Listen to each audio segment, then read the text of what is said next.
Guys, welcome back. So today we're going to look at a brand new golf ball to the market, the Left Dash ProV1X. Flown under the radar a little bit, this one. I've talked to some people about this recently in the last couple of weeks since we had them in the shop here, and not many people kind of know about it. And it is a custom option. It's not something you're going to walk into a golf store and see. Which is really cool in a way. I mean, the only fear I have is that there'll be people watching this video that this ends up being good for, and then they'll go, oh, I can't buy it at a normal store. But I don't know that I've really ever heard of a custom shop only golf ball before this one. It's an interesting kind of concept for selling it. It really is, and you know, by design, it's not really for the masses. True. It's really designed for players who are kind of maybe explored every other way of decreasing the spin. You know, they're just high spin players, maybe a little bit steep on it, and things like that. And you know, this is for the real extreme. Probably, you know, when I've heard about this ball, and probably what I used to think of ProV1X to be. Which was old, like the 2011 version of a ProV1X or something. Yeah, like it was a firm. It was lower spin. It certainly always performed that way for me. It was firm around the greens, and I think this is just an extreme version of all those things. And we were chatting about it earlier on, and we still feel that there's some confusion in the market with regards to where the ProV1 and the ProV1X place themselves. Agree. I think it made a lot of sense, the initial changes they made where tour players wanted to stick with ProV1 for the green performance, but it spun too much in the drivers. So they wanted to bring that closer to ProV1X. I get that. But now the fact that ProV1X is a ball that both of us go, oh, it's really quite a high spin ball, I like it on my irons. To me, I just think that shouldn't be the case because it's a bit confusing. Because now when I go test ProV1, their literature will say, oh, well, ProV1 has lower iron spin now. But again, it's all this relativity that I think is the issue. It's not lower than one, it's lower than it used to be. So I think this is probably a reaction to the original ProV1X player has probably recently gone, you stopped making my golf ball.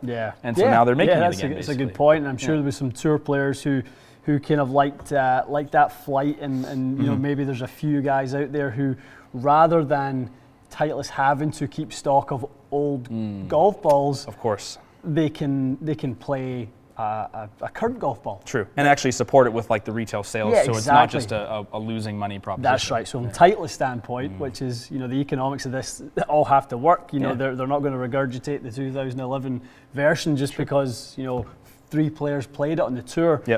This is probably something that they can test. So I'm curious, you know, we've been doing some ball testing today. We've done the Bridgestone, the Tour BX and the Tour BXS. Impressed with those? Very impressed with those, and kind of saw some subtle changes. We wouldn't say we saw massive changes, but there was a little bit of a ball speed discrepancy on the driver, but you know, not as much, maybe tighter than we thought on the irons. I definitely expected more in that window. So let's see how these two compare. We're going to do the same thing. 54 degrees, 7 iron and driver. And then we'll look at the stats and kind of see how they compare. Okay, let's do it.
Okay, is it fair to start this conclusion with a wow? Yes. It's a ball test that has a big difference. It's been a while since we did something like this. And we've seen differences in the past where we've tried the cut blue golf ball and we've tried the Mizuno golf ball where we saw real highs of spin and, you know, maybe shocked us at how much spin we were able to increase.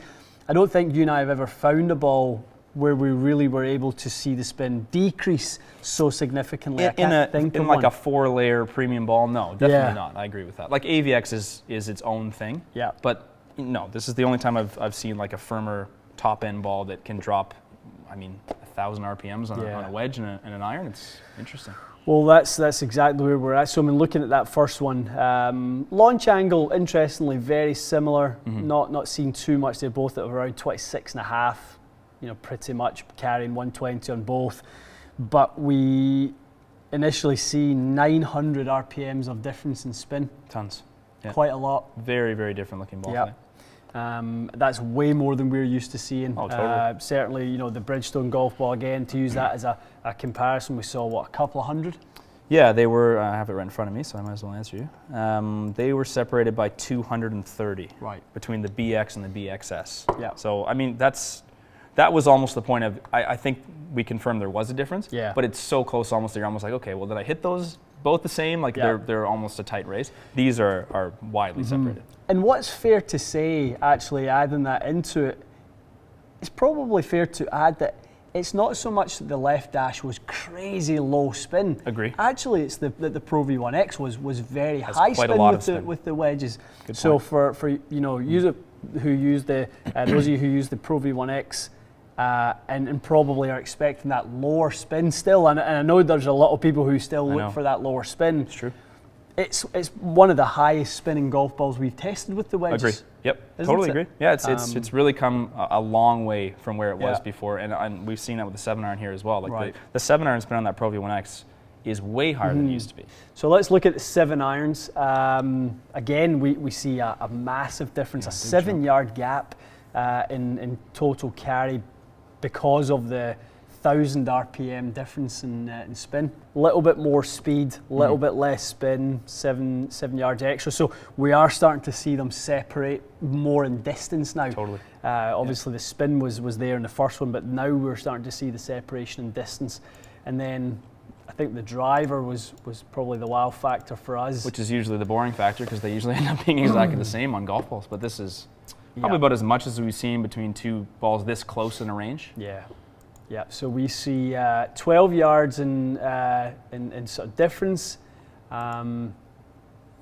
Just in launches up and spin is down again, so about 300 RPMs, launches up 1.5 degrees and speed is up a couple of miles an hour. Everything that the bombers would want. Absolutely. The guy who can't get enough spin off the driver, the last little tool they can use to shave another 300 RPMs.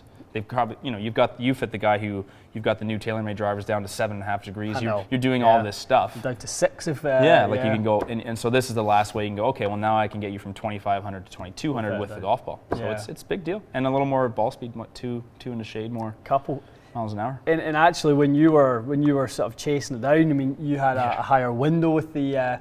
The left dash, you could get it back into the 180 category. The very fastest ProV1X one was 176, and I literally swung as hard as I could. So that ball was obviously over-compressing for me a little bit, whereas the other one just wasn't. One thing I wanted to ask you just while I was thinking of that, the player that is slower speed, but really high spin, are we at a point now that you've hit enough of these tests of compression firm balls? Are you at a point where you're pretty confident that a slower player would probably still get decent ball speed out of this? It's not. Are we still not at the point where you're thinking he's going to under compress the golf ball? No. There's unlikely, right? There's no element of that. There's no real story about that anymore. That you need a softer compression to get energy out of the golf ball. It just doesn't work that way. It's just it's not like that. You're not looking for the ball to sort of regenerate with more energy on the way out. It just doesn't do it. We saw it with Ronnie. Like Ronnie, when he settled on that at the time, the RB Tour X ball, we saw that he had more speed with that ball, and he's not more than an average clubhead speed player. So it's a really good ball for someone that needs to shave spin on. Basically, it's someone that needs to shave spin on every club, though. You definitely can't pick and choose because it's lower on all of them. Well, what you kind of have now is an option on the lower spin side of things, where you have a real soft version with AVX that's low spin and feels soft. That's a good point. And then you have a real firm for the people who love the real firm feel, because there was a lot of people who needed the spin reduction but hated the feel of AVX because it was so soft. That's true. They just didn't like that, and obviously there was loss of ball speed on off the driver for really high speed guys like yourself. There was before. It would actually be good at some point to do the low spin test with two extremely different compression golf balls in left dash and AVX. I think we'll pop, when we do the review of this, we might as well pop in a couple left dashes just to show people what that, because maybe they've addressed that a bit with this. I'm not sure. I mean, there's different layering going on with the 2021, so maybe they've addressed that. There's a few different things with the new AVX golf ball from what I hear. It's a little bit better in spin around the greens and things like that. So it'll be good to see if that is the case. Cool. All right. So I mean, yeah, guys, for those of you who loved the original ProV1X, the firm feeling, low spinning, you know, the real Bombers golf ball is back. This is the golf ball now. Just make sure you get the minus sign before the left dash. Yeah. So quickly, how do you get this ball? You as a custom shop, can you order stock of this? Anyone who has a Titleist account can order these golf balls for you guys. So you have to custom order them. So they are readily available, but you just can't grab them off the shelf. Yeah, they're not in the same quantities that the X and the standard Pro V are available at, so you won't see stacks of them in your average golf store, but you will have access to them, and it's not just select accounts. Good. No, it's good to hear. Good. I think a lot of people will like that ball. Yeah, interesting. Really good for us to see that amount of separation. Again, you know, when I think of times when someone's looking to shave off some spin or do something like that or change the feel. I mean, I just love having options. It gives you an option that doesn't require you to change lofts on an iron or something like that, or look for a different wedge to put more spin on it. You just switch the ball. Go straight to this, and you're instantly going to get that difference. Love it. Okay, sweet. All right, Bombers, you'll all be happy. Hopefully that this is another option for you guys. And, absolutely. You know, maybe even the players who are maybe not so much bombers, but spinny players, maybe open face players, and trying to kind of, you know, keep that spin rate down. You know, we still want you to work in your swings, and obviously that face to path discrepancy of keeping the face too far open to the path to increase the dynamic loft and keep too much spin. We still want you to fix that as well. Of course, but you know, in the shorter term, this is an option. Definitely, you know, it's definitely an option. Give you some yardage. Okay, guys, much more to come. We'll see you again soon.